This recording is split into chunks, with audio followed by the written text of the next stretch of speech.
And welcome back to another edition of the Best of Three podcast. And it's not just any edition of the Best of Three podcast. It is French Open Draw Show edition.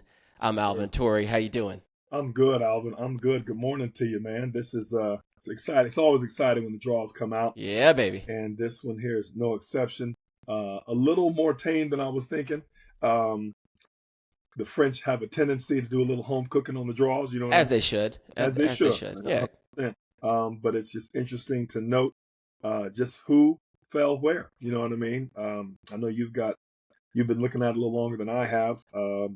Why don't you kick it off? Which one are we stepping to first? I did a coin toss early, and this time it landed on heads, so it's going to be the men's first. We did I think we did women's last time, but just kind of level set. It is Thursday morning, almost 10 a.m. Eastern Standard Time, and they had the draw show live streamed this morning from Roland Garros. This is my first time actually watching it. Like I got myself together, took the kids to school, came home, turned it on as I got my day started, and watched the proceedings, and it was quite interesting. Just to kind of watch it. It happens pretty quickly. There's enough pomp and circumstance to make it an event that you wish you could get a ticket to, but no one can. It seems to be invite only. Right. They did the women's draw, and then Iga came out and spoke, and then they did the men's draw, and then Carlos came out and spoke a little bit. Like champ kind of a thing. What's that? Last year's champ kind of. Yeah, I guess so. I'm gonna assume so. So they both came out and spoke a little bit. No big deal. But as the draw is rolling out, sometimes you get the oohs and the ahs. Right. Nothing as big as last year's when Zverev drew unseeded Nadal in the first round. Right. That one I heard set the room on fire. Yeah. But this year, relatively mild. Yeah. So we're gonna get started, I think. So I'm gonna do. There's no try. There's no try. Do or do not. Do or do not. All right. So, and just for clarity, neither you nor I have really digested this draw, right? It's just like draw goes up, we get on, and then we just we want to talk through it. So we're gonna start with the men's side, go through kind of quarter by quarter. Yep. Number one seed Jannik Sinner, top half of the top quarter. Anything here that kind of jumps out at you as, anything that shouldn't allow Yannick to kind of cruise through the top half of this quarter? No, but there's a few other people I'm worried about. Okay. So I'm looking at this, and I see like the one that kind of attracts me is Arthur Fils versus Nicholas Jarry, right? Right. That's a tough first round. I would say normally yes. Like if this were last year, right. Say like coming into French Open last year, Nicholas Jarry was playing some really good tennis. I know he beat Alcaraz at I can't remember if it was which Rome, it might have been Rome. Can't remember which one event it was, but he beat him on clay. So coming in, Jarry was pretty hot. Right now, I think he barely got in direct entry. So unless and Archer's playing well, right? So right. If anything, I'm taking French and playing Roland Garros. The other match that draws my attention is the Muller and Mensik match. That's a tough matchup for Mensik. Muller just knocked off Zverev in that tough 3-set match. Was that Strasbourg that we were watching, Alvin? What was that? Or Geneva? What's the tournament he just beat Zverev in? He beat Zverev in Hamburg. They're in Hamburg. Sorry, yeah, Hamburg. The ladies played at Strasbourg and Hamburg. And I got to tell you, it didn't look terrible. And so to play Mensik, you know what I mean? That to me is a tougher first round. Bublik and Duckworth, again, another, certainly not walkovers, and all these guys in this lower half of the quarter look, you got. Oh, you're ready to go to the lower half. I was still kind of sifting through the top half. And I was gonna, before I go any further, Rublev's on the snide. Let's just call it what it is. I mean, he is, even with the addition of my main man Murat Safin, I don't think he's right. He's course corrected just yet, and he's playing against some guys that are lucky losers / wild card, and so those are guys you don't know, you haven't seen them, you know what I mean, and you're on clay. These guys are coming in with a couple of matches under their belt. Yeah, I would. You know what? I'm gonna say I'm with you. Yeah, Andre hasn't been playing the best tennis of late. But, and I'll say but, Yeah. if he's got to, there can't really be a better way for him to kind of wake himself up. And he's playing, I guess he's playing today. He's playing in the quarterfinals of Hamburg. So he's won 2 matches this week. If he feels good coming out of Hamburg, right, comes straight in, and then he has 2 matches against players who are going to be ranked well below him, right? Before he meets, let's say, probably Arthur Fils in the 3rd round. Right. That's about as good as you're going to get. Like, I think if you go into that with, maybe 2 or 3 wins this week, and then he picks up another 2 on the way, I'm not too concerned about round 1, round 2. Yeah. But I think, the rubber really meets the road in that 3rd round matchup, in which that third round match expect is going to happen. with one Yannick Sinner. Again, I agree. Again, we could. No, he's third round against Fils going down. Oh, there you go. Sorry, Yeah. I'm looking at. I'm the arrows are a little bit tough to see on the iPhone. You know what? Yeah, that's as I say, he hasn't course corrected just yet, and I'm looking here for a guy that's a perennial top 10 the last handful of years. Just saying, it would be good to see him. Do some nice things. At the same time, it'd be nice to see him. It'd be nice to see him have an upset. You know what I mean? / hold his seed a little bit stronger, and that's all. So again, with that said, the other one that was you got the 2. You got Munar and Ugo Carabelli, and that's anytime you got a couple of solid clay quarters like that. And that feeds into the Jerry Fils match. That's another one to just kind of keep an eye on. I always like seeing when the South Americans and the Spaniards battle. That's always a good match. Yeah. Okay. Well, we'll keep tracking to the bottom half of that quarter. So I guess just to be on coming out of the top half, I assume we both feel like it's going to be Sinner and Fils, barring a natural disaster and something physical happens to Yannick. Yeah, 100%. Okay, it's Yannick. You know what? I'm gonna not necessarily step out on a limb here, but I'm not ready to write off Andrei Rublev yet. I feel like Rublev is going to be over Fils. If he gets there, I'm going to go ahead and speak on that because these things aren't always linear. I don't think Mr. Fils is going to just check off one box after the other. I think he's still got some things to learn. I don't disagree, but there's enough. I'm going to disagree with you on that one. There's a lot of blood in the water with Andrei Rublev. I think he, at times, has doubted Andrei Rublev, and I think Fils is due. I don't know if Fils is due for a quarter or a semifinal run, but I certainly think he's due for that next level win for him. I was thinking about this last night, Alvin, and it's funny we're talking about Fils. Timing is funny, and confidence is huge. If you have confidence going into a match with decent stakes, you feel like you deserve to win, you're playing well, right? If the guy across the net from you isn't feeling the same, that match, there's just a little 51-49. Sure. Thing, right? And then you get the timing of things, right? And the timing of things is in your career to date. And I think we've seen several players so far this year that have made this, I'm going to say, upward trajectory. Sure. You're just, Draper being one that comes to mind right away. You're just seizing an opportunity, and each successive win compound interest, right, on your momentum. And then the timing of you beating a player that's not as good, it's more of a steamroll than it is, just a wave. Few people are tsunamis. Those are typically your top 5, future top 5 and top 10 type players. And I don't think we have a ton of those right now. And heck, we're coming off an era that had some of the best. I think Fils is ready for his next big, I'm going to say, breakout slam. That's where I'm at. I've mentioned it before. I love the kid's game, but I also feel like the timing's right. He's showed some things. He's come through with some matches.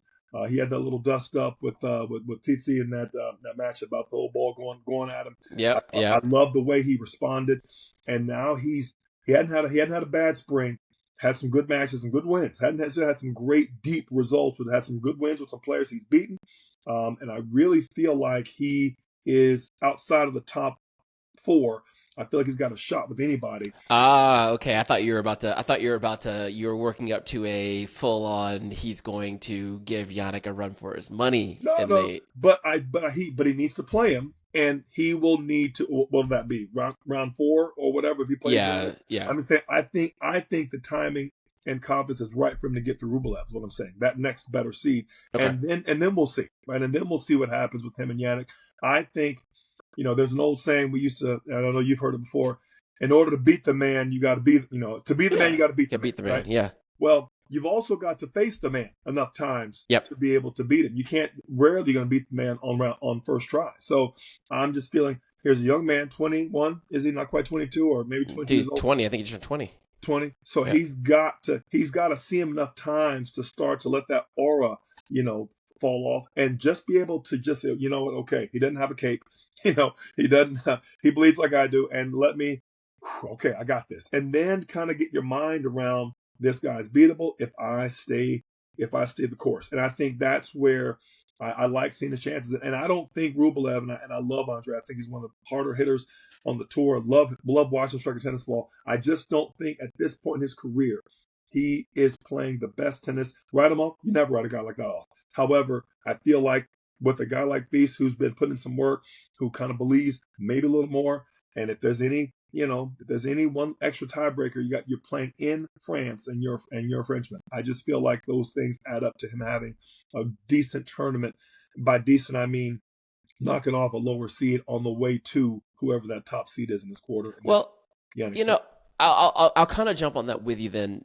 Not that I believe this is going to happen, but along those lines, there's no Arthur's played the top players tough, right? He took Carlos to a deciding set in Monte Carlo. Like he's playing at a I expect to be top 10 kind of level, maybe even higher, right? So I don't think if he meets up with Sinner in that 4th round matchup to go into the quarters, that'd be round of 16.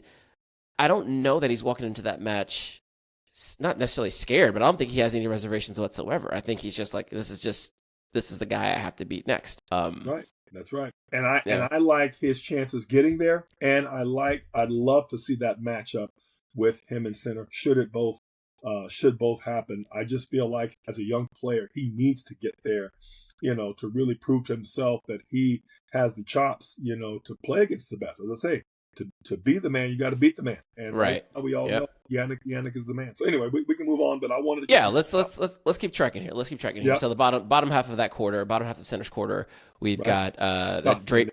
Yep. I'll see Draper. Give me. Yeah, Draper's holding that bottom half of the 5 seed. Yep. That's the Muller Mensik matchup you were mentioning. And then also right below that, going the other direction, there is Hurkacz and Fonseca, right? I think that's the one that maybe those are probably 2 really interesting matchups where one jumps off on paper, which is the Hurkacz and Fonseca. Yep. But Fonseca hasn't really shown much in the last, few months. Yep. In the spring clay court swing, right? Yep. Post, what was it? Or is it Argentina where he did really well earlier in the year? Yeah. Still a young kid, man. Still a young kid. You know what I mean? He's still a young kid. He's still adjusting, jet lag and where and getting his diet right and what kind of hits he's hitting, and probably his camp's probably doing a lot to keep him focused. But you're still, what's he, 18, 19 years old? I think he's 18, 17. 17. Right. I'm just saying. Child. I mean, this young man is. I'm just happy he's in the draw, and he's still freewheeling. And sometimes, let me tell you what I noticed. And I had a player that was young on the tour. One of the things that I found, and Sco, if you're listening, I know you'll appreciate this. You feel like you have to have a good day every day to win, right? And which is very typical, very common. As you get out there and are out there a lot more, you realize you just have to be 51% better than the guy across the net. Right. You don't have to play great tennis. Sometimes these young players have such it's not even a respect for the opponent, Alvin. It's more of a respect for the level of game and how tough the other guys are, that they feel that they have to play well every time just to have a chance. If they're not playing great, you start seeing a little bit of desperation. You start seeing a little bit of going for some shots, just trying to force it to happen instead of just staying the course, making more shots, just kind of playing themselves into the match a little better. I think what's happened with all of did he win like the next gen title last year, and he's coming out with all this pomp and circumstance of all this. Hey, he's the next one coming out of Brazil. Great. Yeah. I think that has kind of cost him a little bit, and right now he just has to get through and play more matches. You can win on a bad day, right? That's number one. Number two, you just have to be 51% better than the guy across the net from you. You ain't got to kill him. You got to show him that's not your burden, right? Let the match dictate that. And then let the clay court season where you play a lot more matches and let your youth be your X factor. So that's the one part I'm gonna, as I'm thinking about it, like it's not 2 out of 3, it's 3 out of 5, right? And Hubie Hurkacz, while he's a great server, right? I don't like his. I mean, he's not a great mover either, and he looks a little older each time I see him on television. A little worse for the wear. Yeah, I think that's gonna play in Fonseca's favor. Like he's just got more time to get himself into a match, burn off any nerves he might have early. He's lost a couple of tight matches. I think he lost to Tommy Paul 6-6 in Rome, which is like that's no shade there. That's a couple tiebreakers, not a big deal. Sure. But I think that with a little more time with a 3 out of 5 format, like that's probably exactly what he needs, and will be on his side against Hurkacz. A little longer, and if he can keep that first set close and return well coming out of the opener, man. I mean, and I would love nothing more than to see him, play himself in return like this, even if it's just 3 or 4 matches, which is a lot, by the way, 3 or 4 matches just to get that under his belt, so that we would look forward to seeing a belief instilled. Yao Fonseca, and that to me is what I'm looking for. And then down below that with your boy, above that I should say, with Mensik and Muller, dude, I'm telling you, not the easiest of first rounds for a guy like Muller, who's again trying to find his form again on the clay. He had a great Miami, obviously, and now we're looking to see him. I haven't seen him do a ton of stuff in between then, and especially on the clay. Maybe you've seen more than I have, but both those matches I like. Because both these young guys, Jakob is 21, you know what I mean? So, these guys are going to get tested, man. These new guys coming up are going to be, I look forward to seeing the future. And as I say, playing against a guy like Muller, I'd love to see Jakob really, kind of reestablish himself in this tournament. Yeah. And go to draw. And let's see what third round he would face De Minaur. Probably De Minaur, yeah. So if it all holds to form, so those are some matches. And now you're going to get to see, can he, a young upstart kind of guy, take on a veteran like Alex De Minaur in the match like that. And those are the matchups you want to see. Now you're really starting to see the tectonic plates, of the younger versus established come to head to head. So the Muller of things. So Muller took out Zverev yesterday in Hamburg, right, in 3 sets, and it was I guess there's a couple things caveat there, and we'll get to it when we start talking about Zverev. I knew you were going to bring this up. I knew you. By the way, phenomenal pass down. What was he? Down 5-3 with that running on the run slap cross court pass. I mean, but like I think your boy was in disbelief. Like, no way.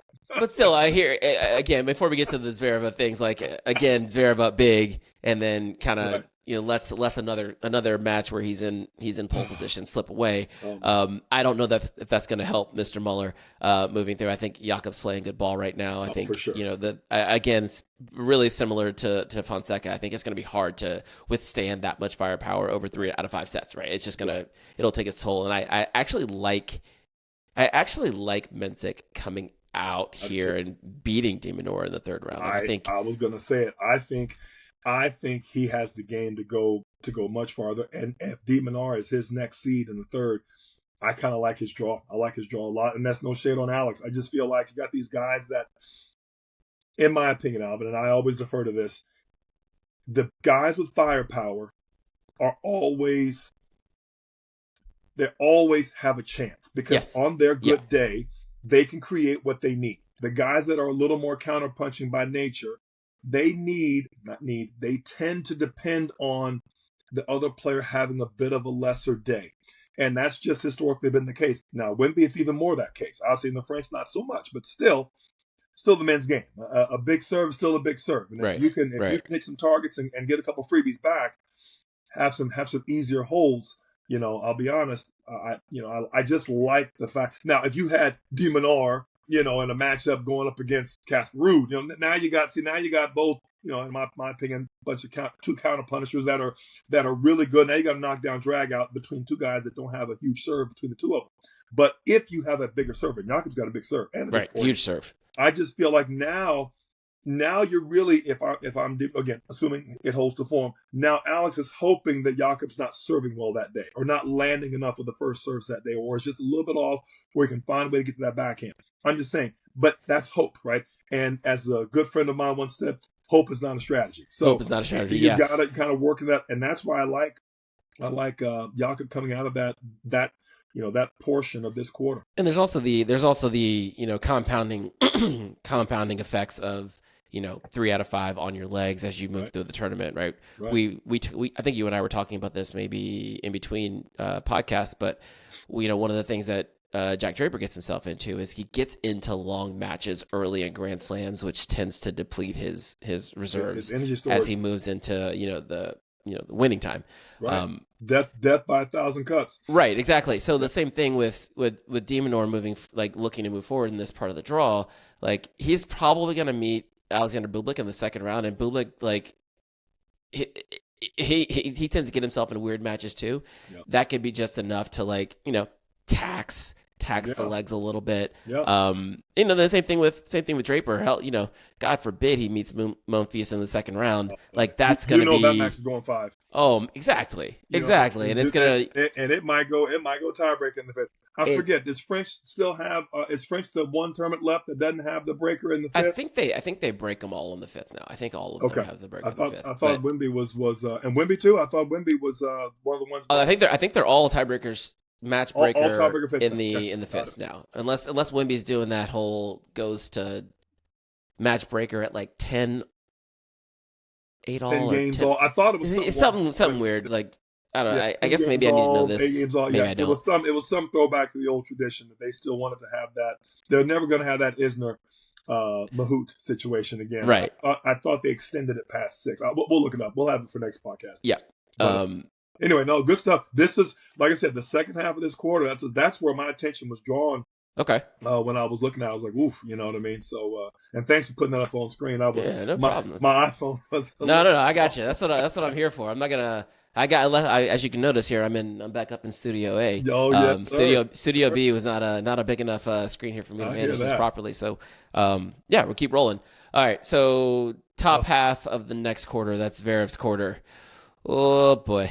Exactly. Oh boy. Exactly. There's a lot of oh boys, and it's not really just the Zverev oh boy that caught my eye.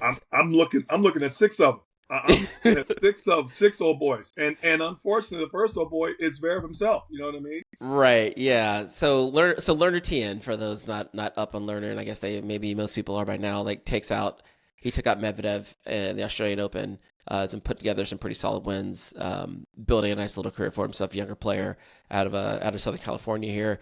And I just kind of feel like that's one of those very similar to the Medvedev matchup in the Australian Open, except for on a slower court. Yep, which I think aids Lerner. Right. Yeah. And his speed and his lefty. Yeah, and I don't. I don't want to. Right here. You heard it right here. Are you going for it? Nope. But it could go 5. And what I don't like about that match for Sasha is, and there are others waiting their turn. If it's just he's not playing the kind of tennis that I could see him taking out Lerner in straights, and therefore you talk about death of 1,000 cuts for De Minaur, buddy. Zverev is not getting any younger, and Zverev, as we noticed. He needs a few shots. He needs a few forehands to be able to pull the trigger. And a guy like Lerner is only going to get better longer in the rally. So it's just a bad matchup for him with a guy that's lefty fast and doesn't mind the grind. It almost would be better if he brought firepower that gave Sasha a little bit of firepower to work with. Now you got a guy that's going to use your power, absorb your pace, and bring it back to you 50 more times. And we know Zverev doesn't like his own step up forehand. I mean, he prefers the backhand. Well, now you're matching up to Lerner's forehand. So it's one of those. It just couldn't on clay. It just couldn't be a. He's not as adept coming forward and knocking off volleys. Lerner has good passes. I'm not gonna call Lerner for this match. I'm just gonna say I think that this will be that 4 or 5 set match that Zverev doesn't want to have. And as you're looking down, you got Felix and Arnaldi right there coming up. They'll meet. Wait. Before we go down to Felix and Arnaldi, because I do want to talk about that match. I want to make sure this microphone is on. Microphone's on. Oh yeah. I am gonna call Lerner Tien to take out Alexander Zverev. You're gonna first put it round. There. Okay. Anarchy. I gotta go. I'm here for anarchy. I hear you. I got to go in close. I just don't know if he's ready to beat Zverev first round, and that's my only thing. But could it happen? 100%. I don't think Zverev's ready to beat Lerner in the first round.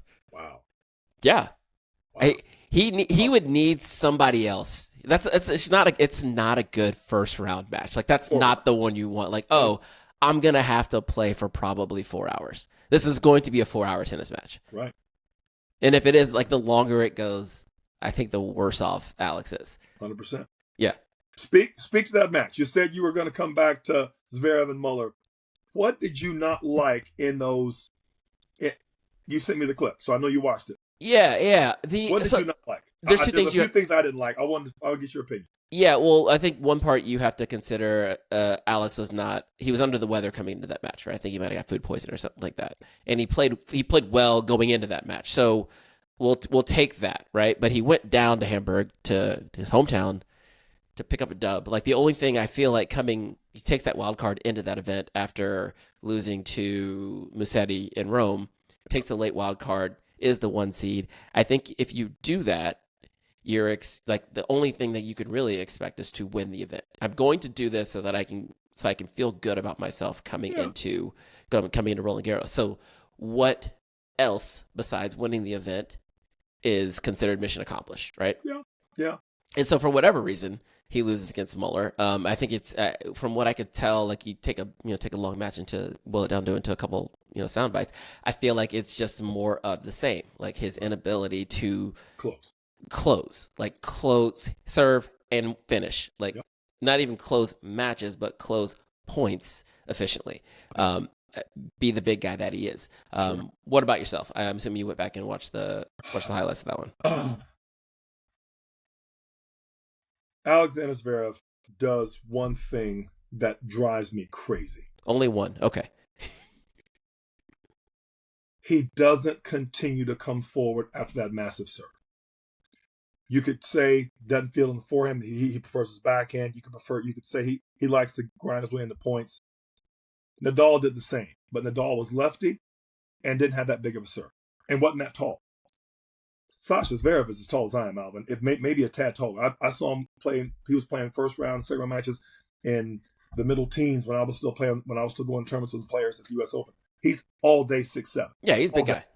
Big guy, and he's only gotten thicker and stronger in the years since. Massive serve. I mean, I've seen the guy serve. His kick's got good action. His slice bites. I mean, he's just a big, lanky, tall guy. And to see him, he hugs baseline enough. Don't get me wrong. But to see him not continue to come forward and take away time and take away options drives me crazy. The point of that breaker that you sent me, and Muller's on the full stretch, easy, 6 feet behind the baseline. Sasha watched that ball. He didn't wrong foot him. He didn't guess. He didn't move early. He watched. And what I mean by that is you got a guy on the full stretch. You're up in the breaker trying to close the guy out. Alvin, short of Boris Becker, 17-18, diving for the volley on clay, you close the volley. Get burned by a late buggy whip lob. Get burned by a let court. But you closed the net. You came to the net too close. He got past, Alvin, and then he watched the pass. That tells me the player is not wanting to close the match. He's wanting the other guy to lose. He's wanting the other guy to miss the pass. And then the next few shots, I'm going to the very next point, he missed the backhand early. Right. Sasha doesn't miss backhands. So that told me that he was rattled. right? And at that point, once you blink in a breaker like that, you're done. Yeah. Yeah. And so that's what I didn't like. I didn't like that breaker. To me, was a microcosm of his play of late. He's looking for help. He's looking for the player to give him the match. He's not playing to win. He's not playing to close. He's hoping that the pressure that he's created will do enough for you to fold. Yep. And to me, that's wrong.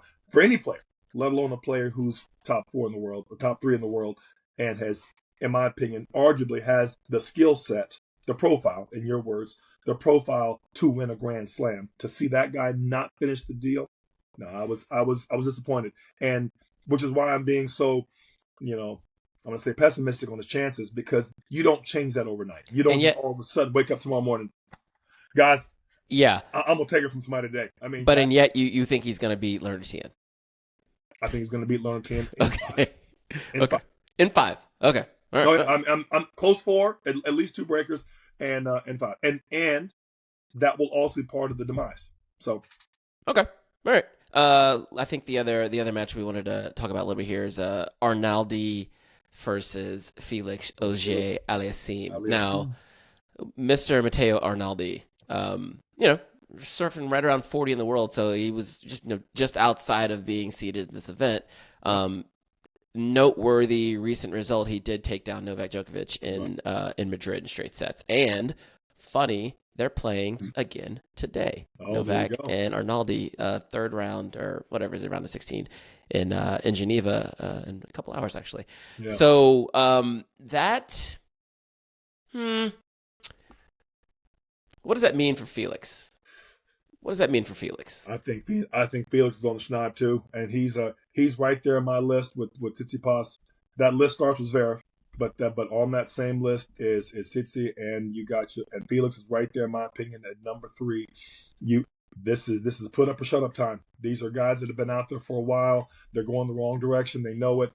They're a little long in the tooth, and in my opinion, Alvin, Felix has if you think about it, Felix has a pretty good draw, considering if my seed has blood in the water and I can get to him and I can play decent match, they play a lot alike, Felix and Alex. I feel like if I'm the team of the Auger-Aliassime, I got to think this is a draw that we're looking for. If he's playing well, he could do.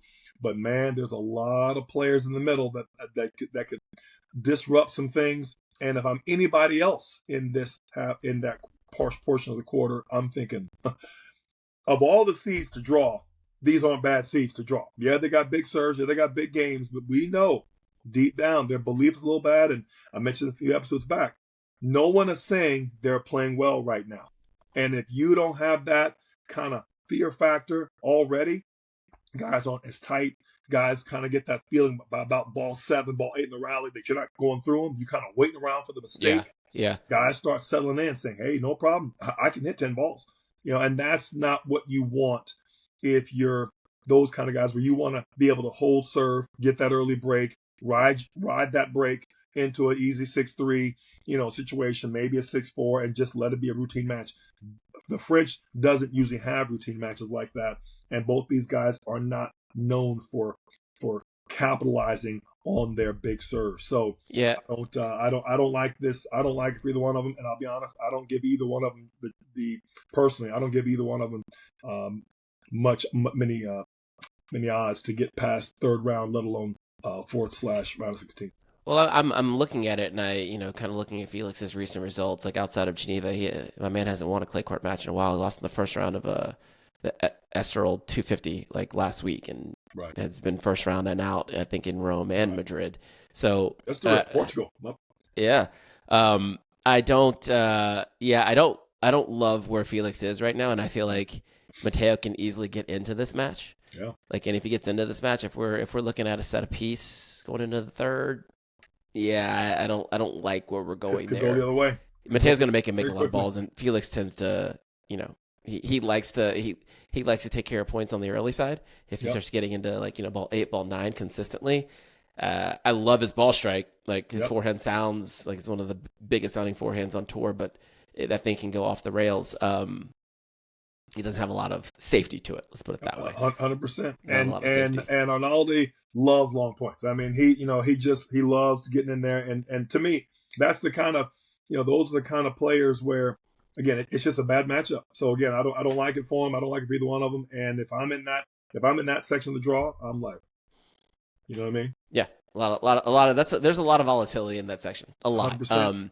But even more interestingly, I think going into the draw, the men's draw, the big question was like, I believe most of us agree that where is Novak Djokovic going to land, right? So we see that Novak lands in Alexander Zverev's quarter, which I've now determined is no longer Alex's quarter; it's Lerner Tien's quarter.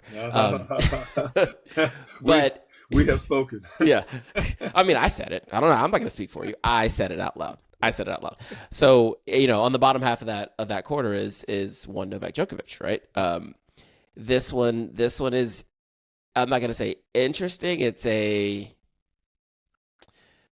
talking about this quarter or Mackie McDonald. I'm not talking about Mackie McDonald. I'm not talking about Mackie McDonald. I'm talking about the Novak Djokovic thing, because I'm the one who went on a record and said he wouldn't even be in this tournament, right? And to my credit, they haven't actually started the tournament yet. He's in the draw. Doesn't mean he's gonna. He hadn't hit a ball yet. We have days until that happens. It's Thursday. We got at least 3 days before that's possible. Okay, so we'll see. We'll see. I want to add one quick insert here. I was very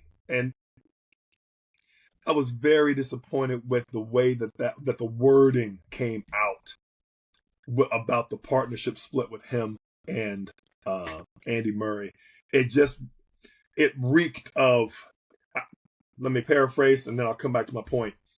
The headline read, and I'm paraphrasing, couldn't get anything more out of the Andy Murray partnership. And that just didn't sit well with me, Alvin. It didn't sit well with me at all. I said, well, maybe if you were playing better tennis, you might have gotten more out of Andy Murray. Because the person who seems to have that kind of mindset that you used to have was Andy Murray.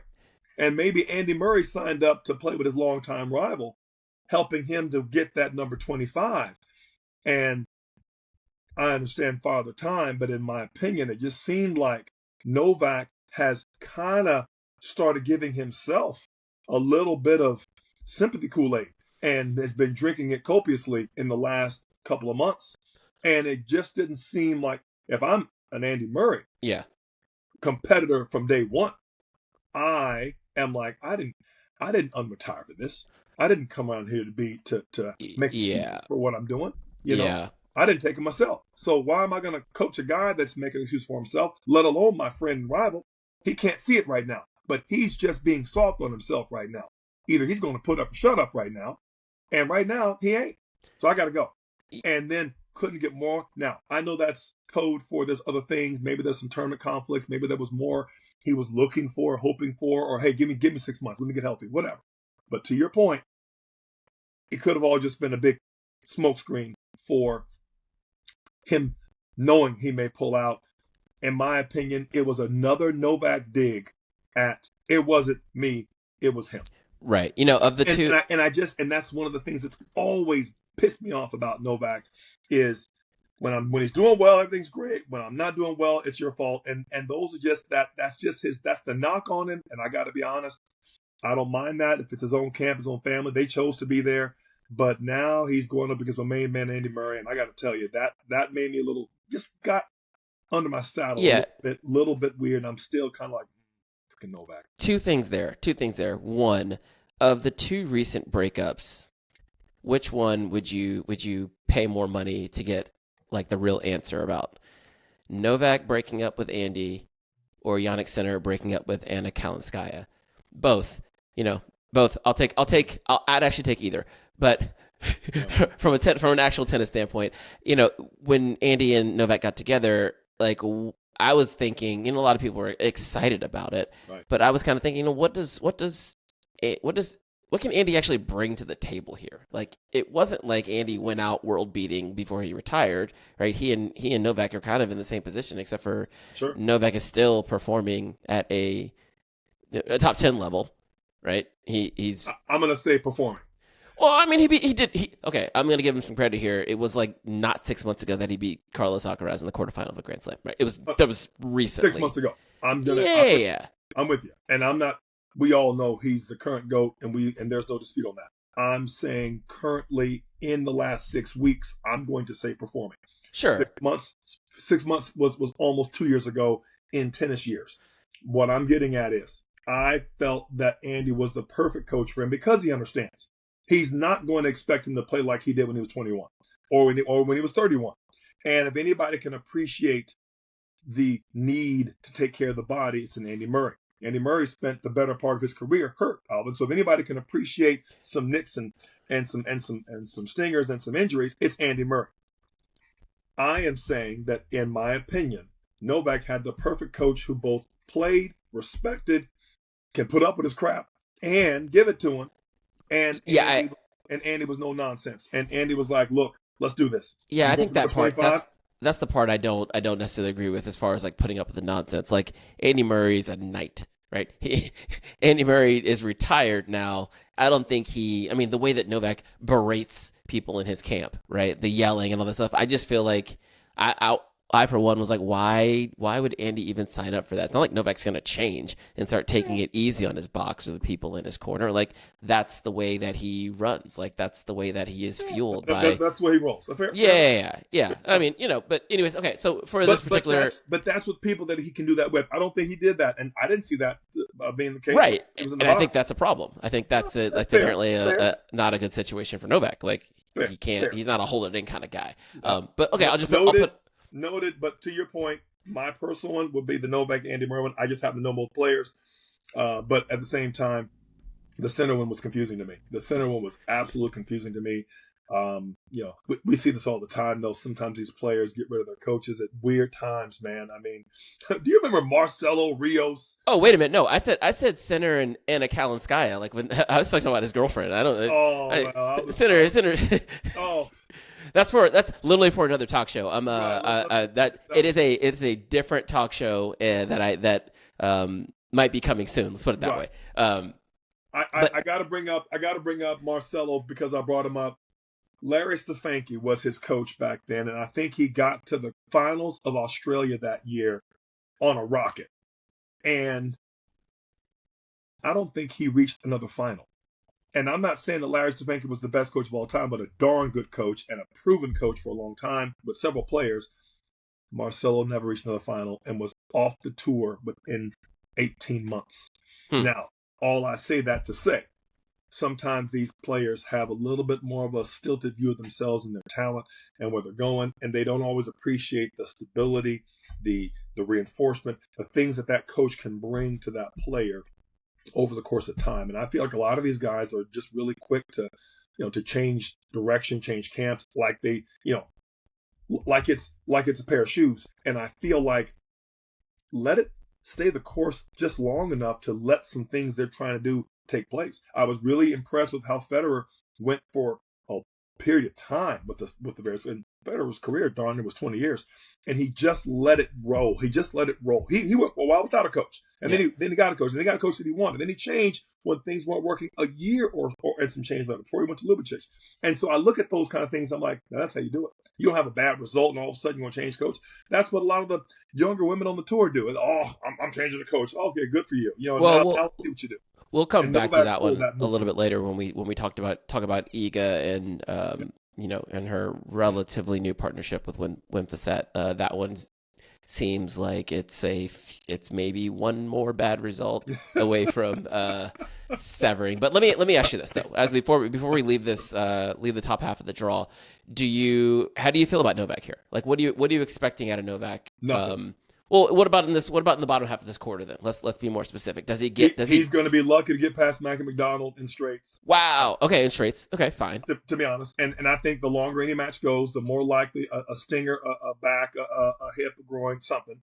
I think he needs to get out his AARP card. The guy's phenomenal. Don't get me wrong. Has been phenomenal, but in the last 6 weeks has been anemic. If he gets past him, Motet is solid. Shapovalov's not terrible. There's just everybody in his if the top and the bottom were flipped and he had a Wawrinka in his half, and the senior citizen match could happen. I get that all day, Novak.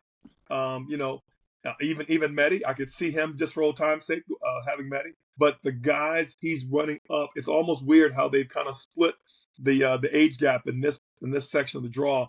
I got to tell you, Alvin, I don't give him really good odds to get past the third round. I'll be honest. And fourth round, so you don't feel like he's going to hold his. You don't feel like he holds a seat here. Oh God, no. And if he gets to the fourth round of 16, right? He'll be 16. Fourth round is round of 16. Yeah. Right. So if he gets to that round of 16, and that'll have him playing Medi, right? No, that'll have him playing would be Zverev. Like that's Zverev's quarter. So he's in the bottom half of Zverev's quarter. Right. So third round, well, I'm looking at he'd play Medi, assuming Medi would in the fourth round. Yeah. Fourth round. To my point, I think Novak gets the fourth round at best, in my opinion. So no, doesn't hold seat. Okay. And to your point, should he finish? Right? Should he finish? I don't know. And it's not about him, the player. It's about his health. It's about his body. It's about Father Time. If this were Novak 3 years ago, Novak has an outside chance of winning the thing. 2 years ago, outside chance. Right now, lately, I don't know how he's going to get healthy and get sharp in 4 days, 5 days. Without the it's to steal your the phrase you used last week, French Open and Wimbledon is it dihedral opposites? Dihedral opposites. Yeah, only on the Best Three podcast do you hear both dihedral opposites and Overton window in the same episode. But the amount of endurance necessary for the two Grand Slams that are that precede each other or follow each other. I can see Novak kind of old manning his way through Wimbledon, right? He did it on one leg last year. Great returns. Back to the basket, elbow jumpers, the whole deal. Yeah. Right. But this one, it's a lot of work, man. It's just a lot of work. And even easy matches take a lot of work. And do we get there? Like, does the body hold up for 3 hours, 3.5 hours, 3 hours? It's like, it's asking a lot. I'm gonna side with you. I don't see Novak getting past the fourth round either. Dude, and you heard it right here. Shapovalov, if he's serving well in that match after 2 or 3 tough rounds, that's just not a great situation for me to run into a big server lefty at the end of my range of motion 3 rounds in, and then I got to play a few tough ones. No, it's just, you talk about death 1,000 cuts. That match is the epitome of that situation right there. So we can move on. All right, let's get to the action part of the draw here. I think the bottom half is where the kids are. The kids are hanging out. Yep. The youths. So this would be your boy Vandersloot right there. Botic van der Zandschloop. Botic's fun. Butchering his name. Botic, it's a tough one. It's a tough one. I got Dutch tendencies, so it's a tough one. I feel like this is the top half of third quarter, so this is Taylor Fritz's quarter, I believe. This is a fun one. This is a fun one. Yep. Something like Musetti and Holger Rune in the same section is, God, I'd love to see that. That's like a match of the next 5 years. Like, I'd love 100%. To see that consistently. Yep. And I don't really see much reason for them not to get there. I agree. Yeah, we feel good about that. I agree. The two Spaniards are aging, and they're gonna put up a fight. Don't get me wrong. If I had to put Carballes Baena against Musetti, I got to give it to Musetti, even though I think is Roberto was his first name. I see him I see that being a good second round match, but I think Musetti's solid. I'd love to see Brandon, do some nice work and try to get to the third round. But he's got to, he's the better one coming out of those 4 in my opinion. But I don't know if he's got the skills right now to take down Musetti on the clay, but that'd be a tough matchup. I'm looking on the side that you're showing him with Van der Zandschloop. There you go, Van der Zandschloop. Batista Good is just getting older. Yeah, I think think Runa's got the wheels and firepower to go to withstand that one. And and Mahach, I think I think he is the next player to me to really kind of prove himself. He's in that part right now where he's like, I need to really prove that I have top 10 potential. We talk about Feast. He's in that same category. I've been hovering around 20s for a while with some good results here and there, but not a lot of deep runs in tournaments. This is a turn for him in this section of the draw. And I think he's got a pretty good one to be able to put himself in the conversation for third round or better of a slam, and then give himself a shot at Runa. And then can he go 4 or 5 and show that he's a contender to get that deep? And now that, to make that next itch, toward you being a top 15 or top 12 guy versus being a 20, and some change guys. So I like all the matchups here. There's not a bad match to speak of. I would love to see Runa play Musetti. That's going to be a great match. I think everything holds the seat here from what I'm seeing. Yeah, I am a Thomas Mahach fan. I just don't. It would take a lot. It would take a lot for me to get on board with him taking and especially down on a whole round, right? Especially on clay, best out of 5. Like if this is even clay, best out of 3, I'm willing to take that chance on him. Right. But best out of 5. Best out of 5. His height's not an advantage for him. He hits the ball almost too big, in my opinion. And on the clay, that's almost going to hurt him a little bit. So again, Wemby possibly, hard court for sure. French, not so much. Not so much. Yeah. Okay. All right. Well, looks like we just bought ourselves a little time here. This is the quick one to get through, I think. All right. So we're gonna move into let's go Taylor Fritz's bottom half of the Taylor Fritz quarter. Mm-hmm. Yeah. We've talked about this, and I was talking to my brother about this. How does your boy Sebi Korda continue to hold a top 30 ranking? I feel like he plays 10 tournaments a year and maybe gets to the quarters of all of them. I think that's what it is. He just he's found the mathematical way to continue to stay top 1, to always be seated at Grand Slams. Hey, and buddy, that is in itself an achievement. You know what I mean? To stay, because that means you're not running into the other seats. You know what I mean? And so, it's important. Maybe between Nelly and Peter, that they're guiding him on his trajectory. This is a career here. We're not trying to. Slams are great, but doing it for 12 to 15 years is the goal. 15, so you can get a house next to us over here and wherever we're living. You know what I mean? Isn't that crazy? He might be the most underachieving in his family, and the guy's 20 in the world. This is a interesting section of the draw here. Yeah, it's soft. It's real soft. It's real soft. I don't disagree. Certainly not the one like the one we saw right a little bit above. But I like Sebi's chances. I'm a little worried about 3 players in this one here. Tiafoe being one. Obviously Fritz being a second one. And I got to tell you, Alvin, I was very, very impressed with Mickelson coming in Australia. He started to do some nice things. I just don't know if Alex is playing this would be a good term for him to rebound. I'll say it like that. He's still young. He's working with Neps, who's here in Atlanta. I think he's got a really good shot. He's got a pretty good draw, if you ask my opinion. And if his draw would net him a third round matchup against Taylor Fritz, that would be a good match for both Americans as well as for Alex Mickelson. I'll be honest. Speaking harshly on my current Americans, I don't like.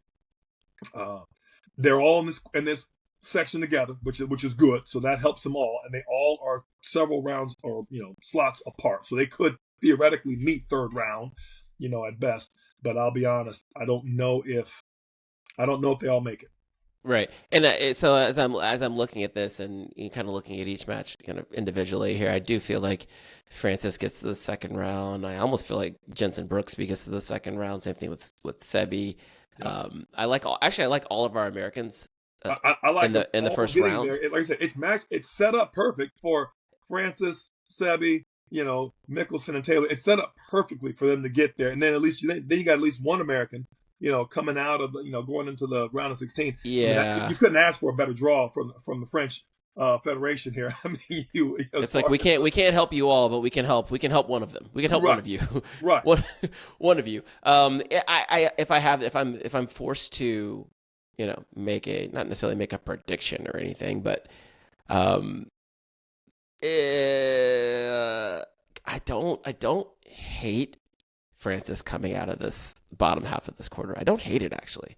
I'm always a little iffy on this is the only space where I'm iffy on Taylor is on clay. I feel like I can be down with him for a quarterfinal showing on any surface outside of clay, especially hard court. And yeah, I'm with you on that. But I think and not because I love it. I don't love it, but right. I just it feels like it's not his best service, right? Yeah.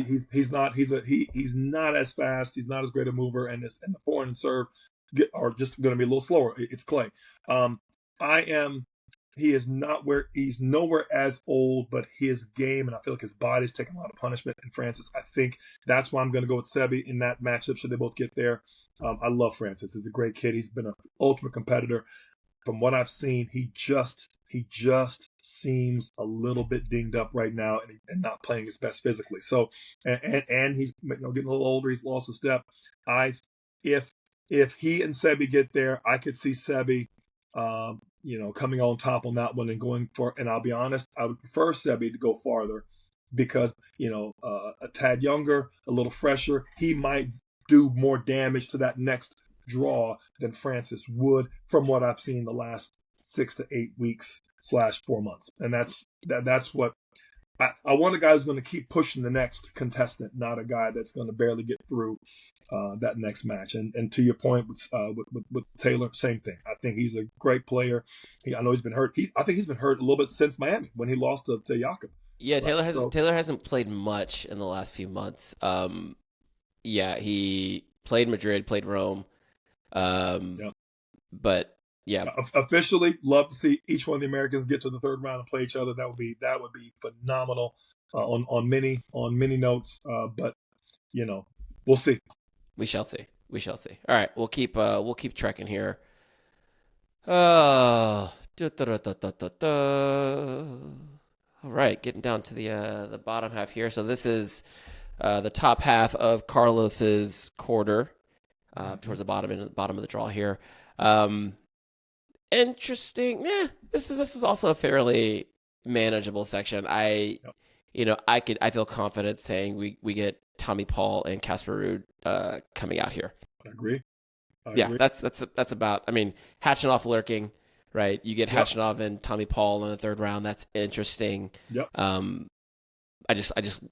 like Tommy's. Tommy is the poor man's, Jannik Sinner, and his ability to run and hit quality shots, stretched out is. I think that carries him well. He just semifinaled for sure. Just semifinal Rome. And there's nobody else that I could see, even Fucsovics, who it's a big ball, and others. I don't see anybody else that and the one that could give him some problems is Nishioka, and he's on the other half of that. You know what I mean? So I just feel like there's a good. Casper's good on clay. Period. He's all of his titles that come on clay. This to me is no offense to anybody else in the draw, looks to be pretty straightforward when you look at it. When you look at the body of work, Casper and Tommy are both proven movers, both fast, both don't have any weaknesses. Maybe not a huge first serve, but both very, very accomplished on the clay. I just see this one being pretty straightforward. Yeah. So assuming they meet in the fourth round, who do you got here? I like Tommy, man. He's from the South. I've known him since he was a kid. I got to go with Tommy for personal reasons. As far as who do I think is a little bit a tad better on clay, Casper Ruud. Yeah, one has lifted this. So Casper's been to the final twice. Yeah. Right, and Tommy he won French Open Juniors. That counts for something, right? Yeah. I just feel like again, my heart's with Tommy. My head, I'm a betting man. I go with depending on the over and under. I'm going with Casper. I just feel like he's not only has he been there, he's done it. I feel he believes that he belongs there, and I think and Tommy is, Tommy's an ultimate competitor, and I love everything about him. So it'd be a good match. That'd be a fun one. Yeah. That would be that match we mentioned earlier. To see both those two guys get to that round, that'd be a great match. That would be a fun one. All right, and to round out the men's draw here, we're gonna go with bottom half of Carlos, huh? Carlitos Way. Carlitos Way, yeah. Yeah. Okay, so you got some. I mean, you've got some. We'll call them names. Yep. Some eyebrow raisers here. Yep. Most importantly, I would say potential third round matchup between Tsitsipas and Shelton. But does Shelton get out of the first round? Well, does Tsitsipas get out of the first round while you're playing? Nego could be tough. I think Ben. You don't know who these qualifiers and lucky losers are, but to me, getting past that one, and obviously you got the whoever Gaston's playing.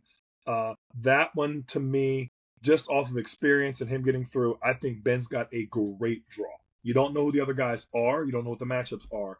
But I got to think that all the way through this whole thing, you got a Tsitsi who's playing, in my opinion, very up and down, a little bit worrying about himself. And while he's had a resurgent first part of the year, still hasn't had anything. He was a top, wasn't he number 3 or 4 in the world at one point in time?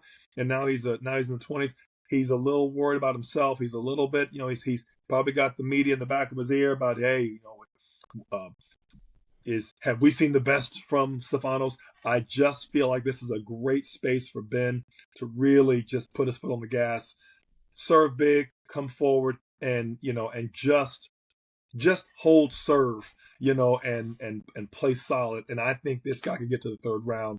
I think, and then have a chance against Carlos. You know what I mean? And speaking of Carlos, I see that being a pretty, he's playing some good tennis right now.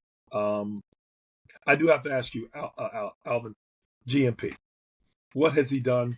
I have not seen GMP since he lost. Didn't he lose to Monfils in Australia? I haven't seen his name. I haven't seen his name in much of anything. And again, he's French. He's got the huge serve. He's a good young kid. We can't put dirt over the casket by any means. He's got a lot of years left. I don't know if the clay's his best surface. I mean, I know it's not. Right. And I don't know if serve alone and that darn backhand block return of his, I don't know if that's going to bode well for him. They gave him as good a draw as they could give him, you know what I mean, for being in Carlos's section. But, GMP hasn't won a tour level match since Indian Wells, in which it was a retirement against from Fabio Marijan, right?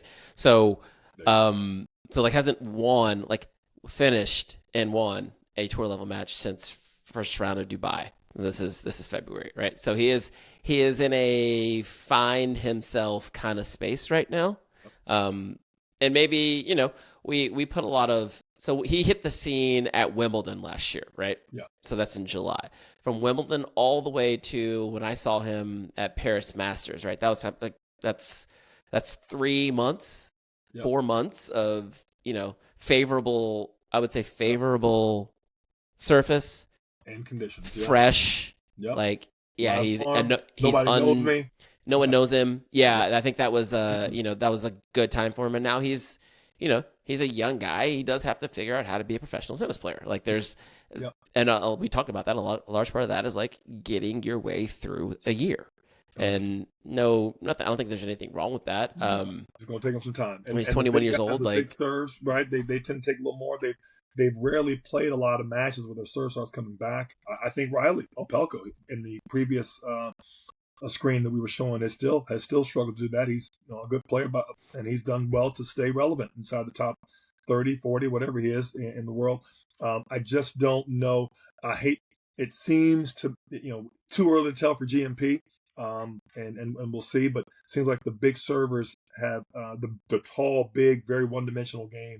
Big servers have not boded well in the scheme of things in the recent, because for whatever reason, the development of the other parts of the game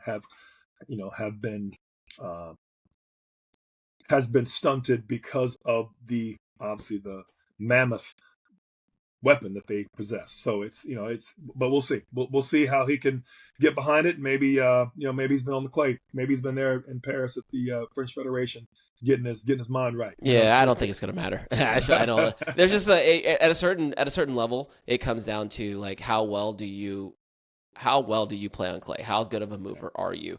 And that's where it becomes pretty cut and dry. Like you can fudge a few things on hard. You can definitely fudge a few things on grass, but on clay, it's like, can you run and hit balls on the move and do it for 3 hours at a minimum?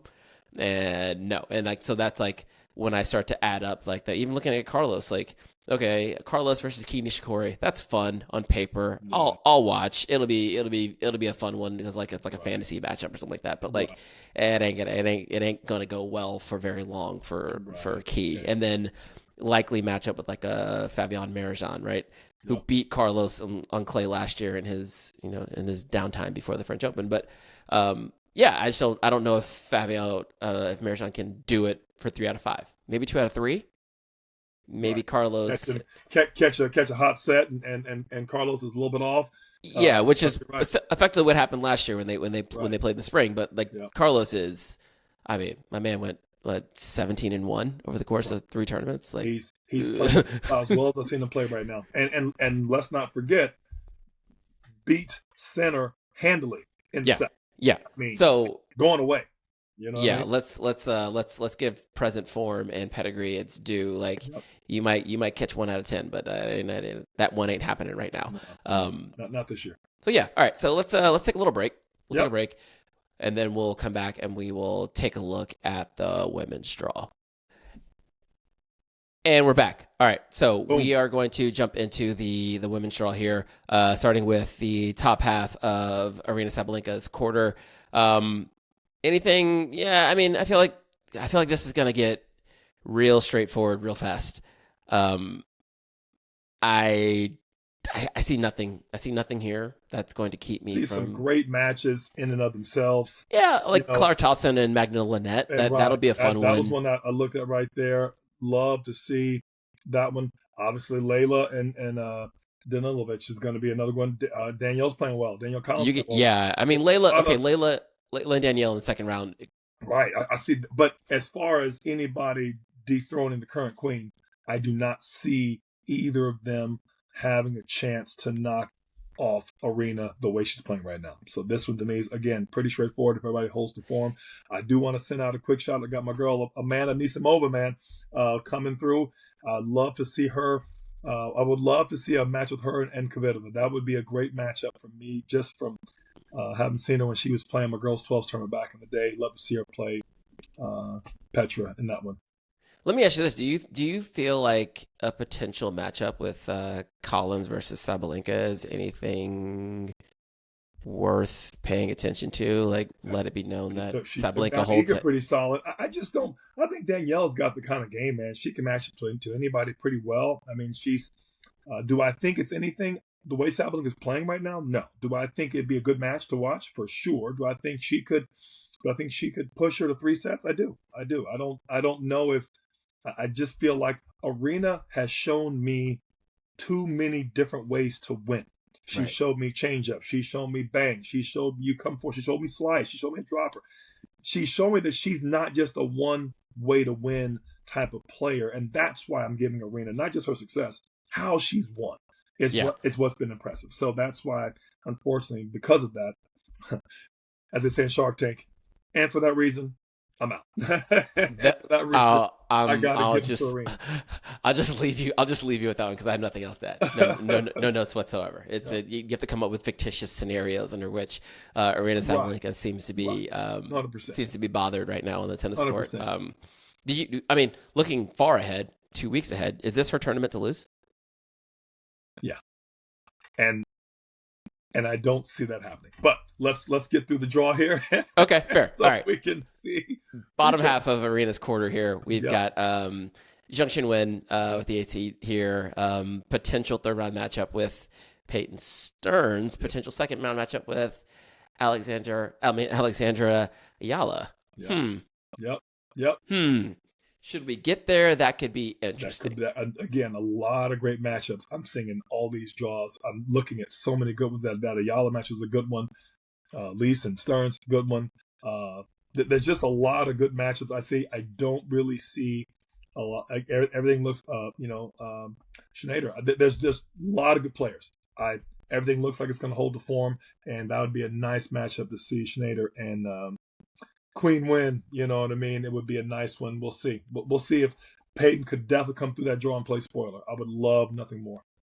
Yeah, I think Peyton against Zhang Chen. Peyton's whole thing is finding, like I mentioned last episode, I believe, finding that safe space where she's controlled aggression, right? Because her ball has a lot of action on it. It's a big swing, especially on the forehand side. Can she find the gauge where it's a heavy ball that's hurting her opponent as opposed to a big ball that she's just kind of pulling all over the place? And I think for her, the key is not only getting into the tournament, but getting into matches, into sets, right? Yep. So, but assume she does. Let's assume she does. Right. Let's assume she does. And right. 3 rounds. At least holds her seed, gets to the third round. Like that's one where the seedings and the rankings don't necessarily represent how close these players are. 100%. I think they're a lot. Her and Queen Win are much closer as competitors than I think they're. Dare I say Peyton has a bit of a recent uptick in momentum. I do know, Quinn Win did knock off Aryna in the last tournament, but to me that was still under review. Sure, yeah. So we're just going to say that being the case, if Peyton should get that far on the clay, I would give that. She, to me, has the upper hand. I mean, it might be a close one, it might be 3, but I would actually give Peyton the nod in that matchup should things hold the form. Okay, fair. Okay. Can I go there with you? Can I go there with you? No, I'm just trying to think. Do I have the conviction? Actually, I do. I'm not leaving Stearns Island anytime soon. No. I'm here. You I'm put here. The flag down. You put the flag down. It's Stearns Island is just down the way from Madison Keys. The metropolis. So I mean, it's Keys Quarter is right next door to Stearns Strait. It's this is where I buy property. So I'm gonna stand on it because she's gonna take down Quinn Win. Give me that gold medal. Right. The whole deal. Feels right. I love anarchy. I'm here for anarchy. I love it. Love it. That one's not too far of a stretch in anarchy. I have to tell you, that's a pretty conservative limb to jump off on that one. Okay, moving down here into top half of Jasmine Paolini's quarter. Yep. Great draw for Jasmine. Let's just say that. I haven't seen Sorana Sorstea's name in a long time. I know she's been out there still playing, but I'm telling you, I was happy to see her name out in the draw. I gotta say, Jasmine's playing some great tennis right now. Great tennis. I mean, this is, to be honest, there aren't any, from what I'm seeing, huge hitters, Sabalinka-esque, Madison Keys-esque, what have you, that are in this section that can really just go through her. And she's proven that she can hang with those that are bringing anything less.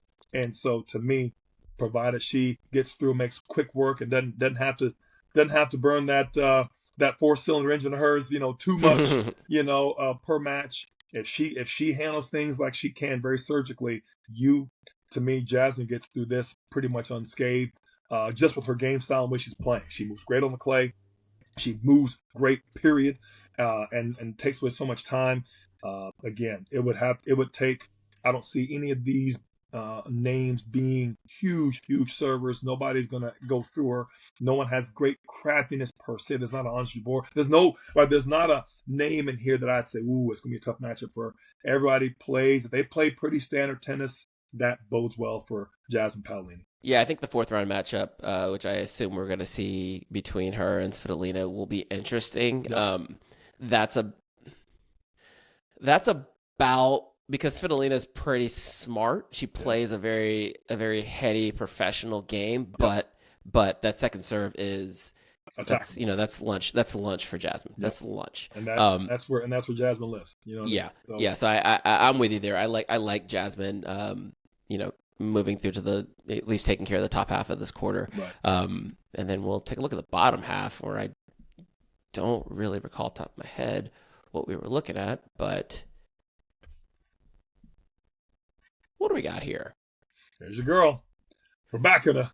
Oh, this part of the draw is depth in this one here. Is Kostya, thick. you got Penko, you got Kudermetova, you got Caroline Dolehide. This draw here, man, this section here is like, woo, and Iga. In a 16-person portion of the draw. So this is the bottom half of Jasmine Paolini's quarter. You have 1, 2, 3, 4 former Grand Slam champions. Yep. Including the reigning Roland Garros champion Iga Swiatek. Yep. So and easy 10 former top 10s. I mean, so in this section, so gold medal winner Belinda Bencic. It's there's a lot here. Yeah. There's a lot here. So let's could not be a worse draw for Iga Swiatek. I mean, could not be a worse draw. So many good players. Again, unfortunately, she did it to herself with her recent slide. And fortunately for her, Penko's on the upper portion of that, so she can at least get fine in form. But man, I got to tell you, this is a tough. The person I'm most worried about is Rebecca. She could go out first round. Yeah. Okay. So this is where I want to stand with it. Like, so short of losing to Alexandra Yala in Miami. Like, it's not like Iga's just going to lose to anybody. She'll lose. That's fine, right? She's taken she hasn't had the best year, but she's not just like randomly giving up L's to nobodies, right? You lose to Penko, you lose to Coco, like Danielle. Like these are legit players who have made or won Grand Slam finals, right? So now the top half of so let's put that to the side for it. Let's tackle it. If we get a Raducanu Swiatek second round, one's playing well right now. Emma's playing well right now. Yep. Iga not playing so well right now. But I don't think this is a problem for Iga. I think of all the places Iga could have landed as a 5 seed, right? As a 5 through 8 seed that comes random out of a hat, like which quarter do you land in? Right. I think Jasmine or Jessica's quarter would be the ideal. Yep. Either or. Anyone besides Sabalinka at this point, that early in the tournament. Right. And then being on the bottom half of Jasmine Paolini's quarter, I think is where you want to be. Now, having said that,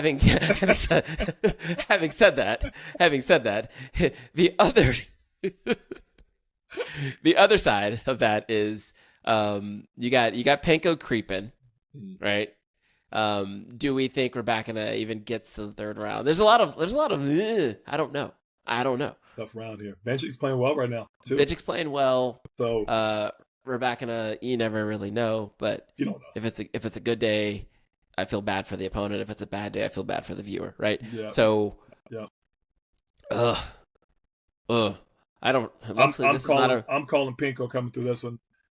Penko, I'm calling Yolanda coming through it strong. You heard it right here. She just on clay. She's I like it. If it's hard court where she can be a little on the slower side and her ball's big enough on that backhand to run herself out of her coverage area, but on clay it actually works better. She moves pretty good on the clay. I love her returns. The backhand just all day. I mean, and I just feel like, coming out of that, Caroline's a good player. Obviously, Rebecca and Benches, both good players, but that'll be a third round. And if she gets to Iga, I don't think anybody misunderstands that matchup, including Iga. And that to me, and that's why I could see Penko coming out of this whole thing, this draw. Pretty much I give her, to me, this is really her quarter now. And now you run into Jasmine. That could be a tough matchup. So you're saying, I'll make sure I get this correct. Yep. Iga is 0-6 lifetime against Yelena Ostapenko, right? That is well documented. Yep. In so she most recently beat her in Stuttgart. Yep. On clay. right? And that was the first time they played on clay, and I think it was a 3-set victory for Panko. So now we're starting to like look at like what are the circumstances under which Iga can beat Panko or will beat Panko. I feel like she probably will beat her at some point. Oh, for sure, at some point. But you're saying if they match up, it ain't this ain't the point. I don't think that's the point. It could happen in Wemby. I could see it happen in Wemby. You know, to be honest, I mean, as we talked about diagonal opposites, her returns, scrappiness, hitting some balls on the run. I think if this matchup, this very draw, were happen in Wimbledon, I'd be like, you know what, Alvin, I'm gonna go out on a limb here and say Iga beats Jelena in this. That's wild. Right? That is wild. Yeah. That's wild that you would say that because I know Iga's won four. She won 4 Roland Garros. Roland Garros player, but that matchup is just a tough one for, and she's not playing well, and all these other players there that she has to get through. And I'm gonna add one more to it, Alvin. Look at the players that Jelena will go through to get match sharp to get to Iga. I think you can make the same argument about Iga though. Like she's gonna have to go through. Let's assume it's Raducanu, then let's assume it's Marta Kostyuk. Right? That's okay. All right. I'm hoping Iga makes it through. Oh. I think the matches help Jelena. I'm worried about Iga just with where her mental space is right now. I think there's so much blood in the water, and there's so much talk about how she's playing that I know Iga, how she is, at least as a viewer, she seems to let that get to her. And so now you've got even more talk. There's pressure on every match of her just to get to the 4th round. And to me, that doesn't bode well for her. She's already a bit of an overthinker and kind of perfectionist and uber competitive. She does anything short of dismissing players 2-1. People are going to already be talking about. She beats a quality player 4-5, right? 4-5. It will already feel like, she's already having trouble getting out of, and the talk will just start to consume. 4-5 is an odd Iga win score. When you say it like that, it's like it's either we're taking a trip to the bakery 0-1, right, or we're somewhere else. Through. Yeah, and that's my point. Oh, and with Raducanu playing that well, with Kostyuk, I'm just saying. And then you get to her nemesis. I'm reminded of the Snatch line. Do you know what nemesis means? I mean, this is a murderer's row of players that, you know, not that she's had trouble with, but Rybakina has, you know, handled, has had no real problems with Iga. Right. Panko, obviously. That's tough sledding. That's tough sledding. And luckily, this is not a draw prediction show. It's only a review show. I don't have to say anything. Yeah. I don't know what to say, and that's not my task. I don't know. Let it. No Captain Anarchy on this one. No, I got no. I'm holding my bullets here. Kudermetova and that was good. Yeah, that's Kudermetova and Ostapenko. Which Kudermetova is that though? That's okay. Okay. Well, you know, we're just gonna keep moving. I got. Keep it moving. We've talked about one. We've covered that one thoroughly.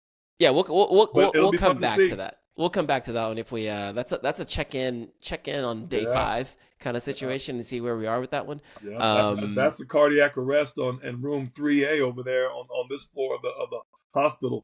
You know, you got to check on that one often because that one's going to be make sure that EKG is plugged in. Yeah, that's a good little section right there. All right, moving into the bottom half of the draw here. Yep. Top half of Jessica Pegula's quarter, which is headlined by Mira Andreeva. Yep. Right. Let's just get to the good stuff here. Down at the bottom, we got Osaka versus Badosa. Tough one, man. That's a tough first round. Tough for both of them. You know what I mean? Tough for both of them, and they're going to get started right away. And then you got in the winner plays Roos and Kessler. No. Certainly right from the frying pan to the skillet on that one. I'll be honest.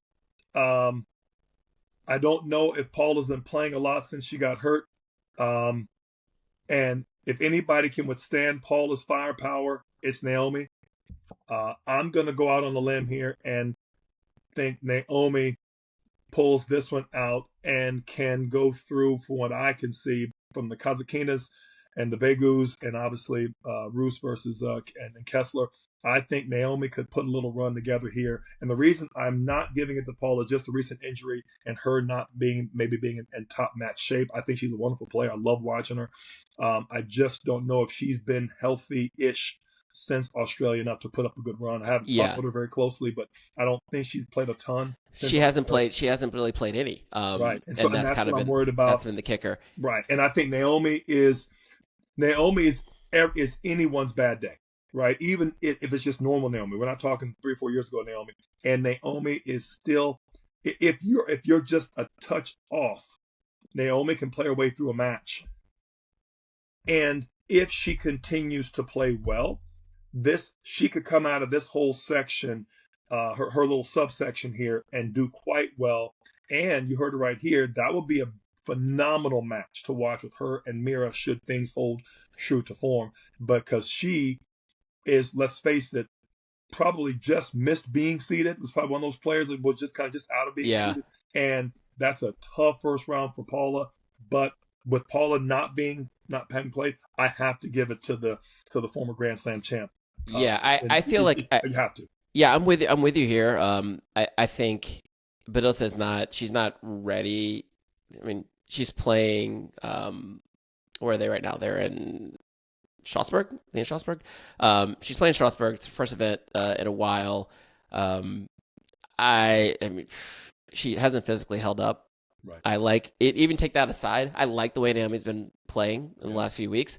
I like the strides that she's made as a tennis player on clay. Yep. I'm a big champion for the second career of Naomi Osaka. I think she has some good things still coming. I think that high end is still there. Yep. I would love to, and everyone's going to point towards the hard court season here coming this summer.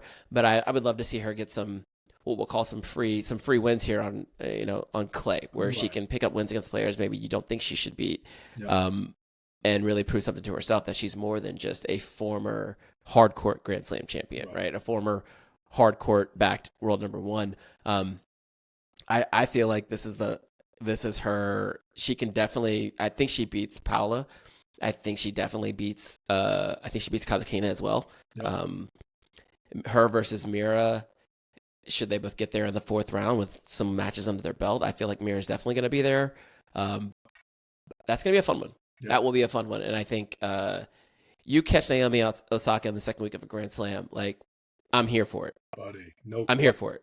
No question. She's only going to get better with each win. Right. I mean, she knows how to win. That's not a problem. It's just a matter of her holding up mentally and her holding up physically. And I think both those are good. Quick shout out to Ashlyn Kruger and Katie Volley-Nets and obviously McCartney Kessler. So I'm looking for all of our American girls in this draw. Each of them has a good chance of getting at least through through the first round of each one of them, and possibly depending on possibly a second round. If so, obviously it's going to be tough sledding against Mira, but for Ashlyn, but for the rest of them, there's a good chance to get deeper. And historically, the American women have not always done phenomenal on the clay, so that's a good matchup. Speaking of which, we're entering the bottom half of Jessica Pegula's quarter.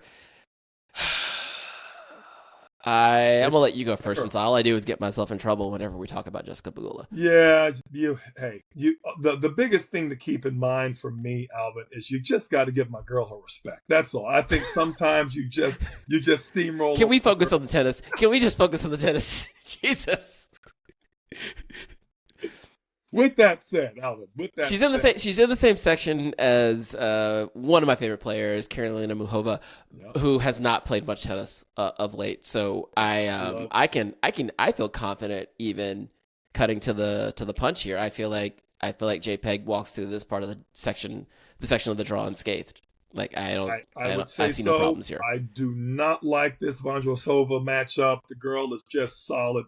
She's just Former Roland Garros finalist. She slices well. She bangs well. She's scrappy. She can handle pace well. That's the only one. They're all good.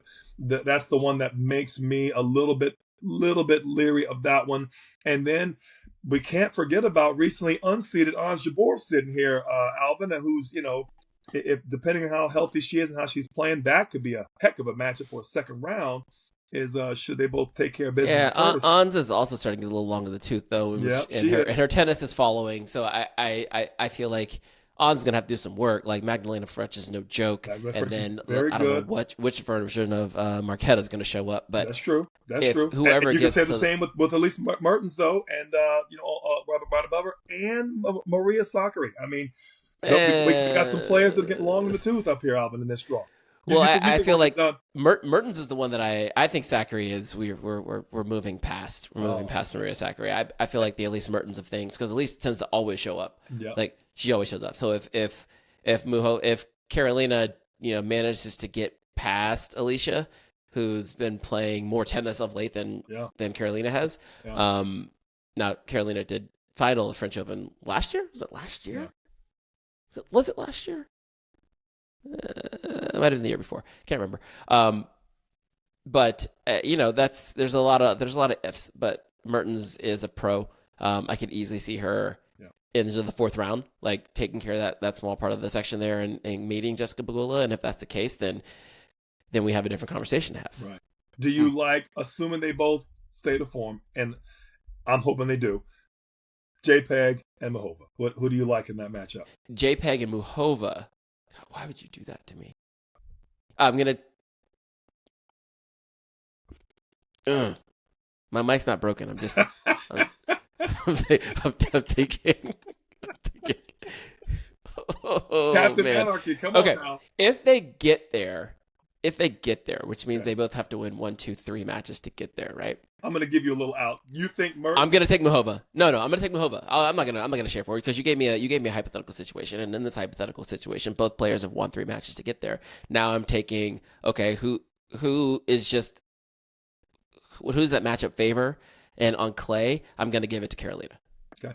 Yeah, that's straightforward. I think that's straightforward. Now, I also don't think Carolina's going to get there. She hasn't had enough tennis. I'm going to take recent form, which leads me to believe that it'll probably be Elise Mertens.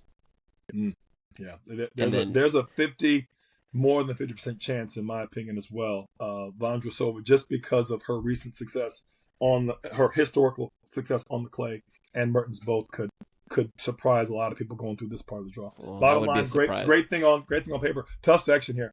Tough section here, and sprinkled, right? Sprinkled. You got some good names, some names that haven't been playing some good tennis as of late. You got some other names who are very volatile, very likely to do some damage. So, what's the last? Last quarter here, we got top half of Coco's quarter, headlined by your friend and mine, Madison Keys. Absolutely. Yeah. Where are the tricky spots here? I think the tricky spots right here. Azarenka Wickmeyer that's a trick one. Both of them a little on the older side, but both really good players, as you say, professional. The other one I'm looking at is shout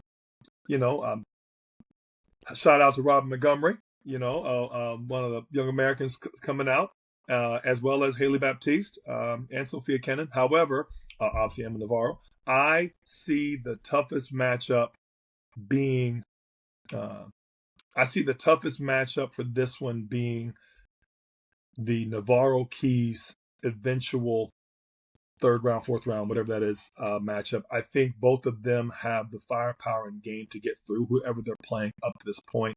And I would love to see the others make it be a tough second and third round. But I think Madison goes through, and I think Emma goes through, and that would be a heck of a match to watch right there. You're talking about a couple players that don't mind banging the ball. You know what I mean?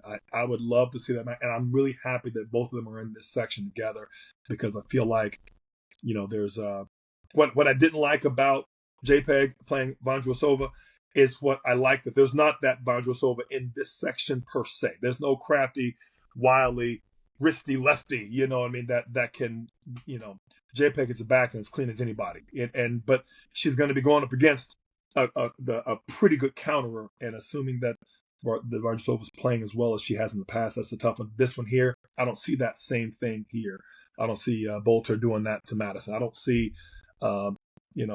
Perry or Robin being able to do that to Emma. I don't see, Haddad Maya and as good as she is, I don't see her being a huge threat for Emma. So my point is, I like both of their chances with the current matchups that are in front of them to get through. You got some thoughts? Who gets through for you? Sophia. It's more theater there. It's the Sophia Madison matchup that worries me actually. Yeah, the third round. And for sure, that's the only one matchup I can say being going up through this because of the two of them have had some history and obviously, but that's my point though is should Madison serve well, play well to get that far? I gotta think she's serving better than before.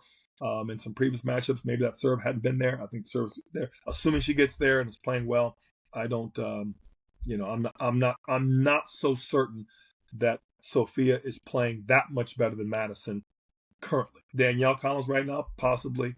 Okay, I see what you're saying. Yeah, just saying recently, and obviously we can't knock off the queen from the previous slam from her perch just yet. I wouldn't say she's the most sure-footed on clay, but with her strokes being what they are, Yeah, but her serve, Madison's serve does a lot for her though, because if she's hitting that like big, aggressive, heavy kicker as a first serve, which is allowing her to get forehands like off of first ball, then I think just her weight of shot, and she moves actually really well on clay for someone as tall as she is. Yeah, very tall. I could, it's hard for me. The Madison, it's hard for me. I don't really have anything. You're like values. Me watching going through a KU bracket and the right. Yeah. I know her. I know them so well that I know who can beat them more than I look at how much I want them to win. You know what I mean? So I mean, every opponent is a possible upset just because I know my Jayhawks, but I'm with you. We'll move on. This will be a good one to watch, and we'll just keep our fingers crossed on number 7, number 9. God, that one hurts me. One hurts me. Okay. All right. Well, we'll move into the very last section available to us here, which is the bottom half of Coco Gauff's draw here. So, and I think it's nice that we haven't looked at this moving in really much before filming here. Yeah. Coco really got a good section. I mean, Kalinskaya is playing good tennis right now. I know we joked about her dating situation right now, but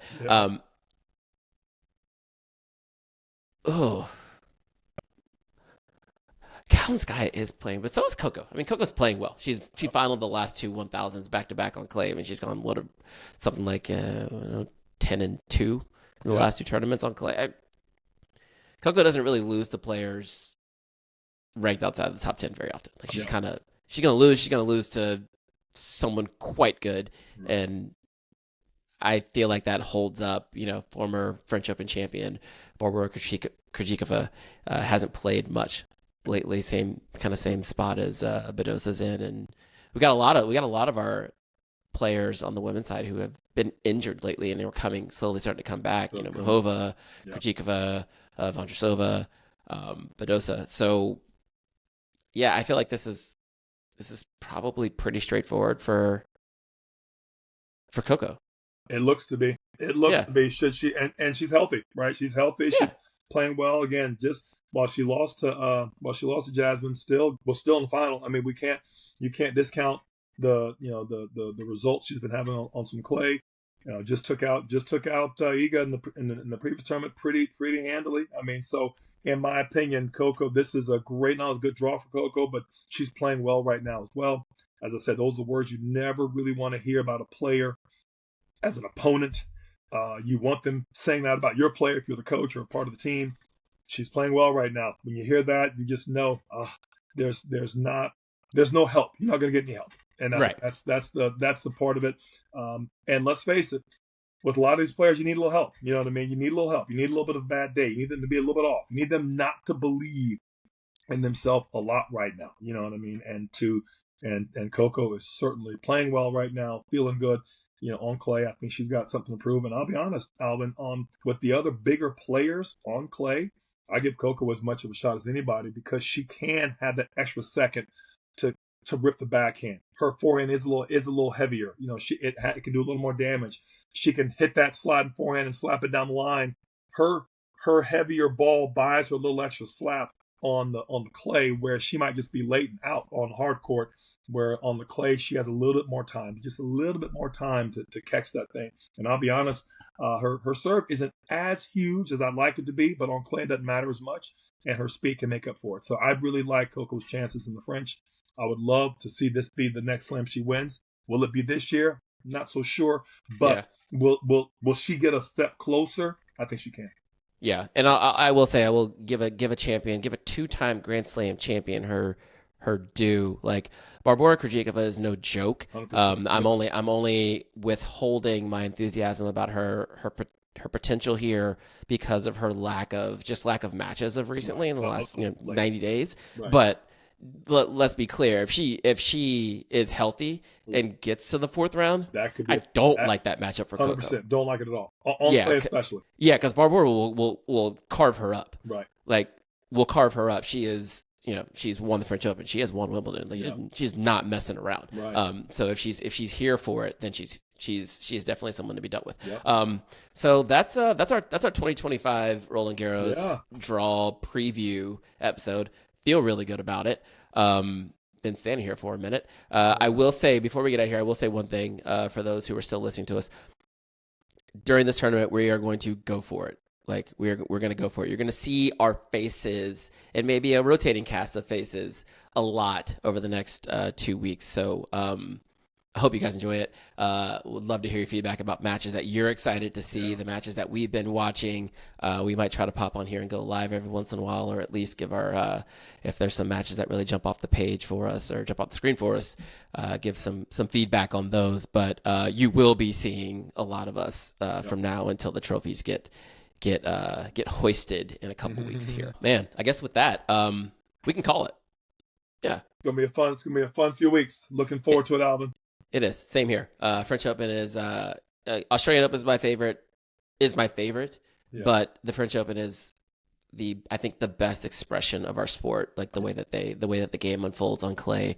It's a beautiful thing. Yeah. This is the top of the mountain, the highest points of our sports are the Grand Slams, the things that we all, when we're talking about these Masters 1000s, we're looking at them through the lens of what does this mean as we look forward to the next Grand Slam, and here we are. Yeah. We're here, so let's all have fun. And couldn't come any sooner. I felt like the lead up to this has been like 4 months. I swear, it's been a while. It's been a while. So happy to have this here. I was more. I don't know what part I'm more excited about, that the lead up is finally over or that the French is here. Right. They're both very similar.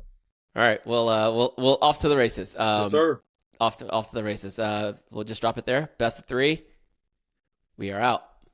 Peace.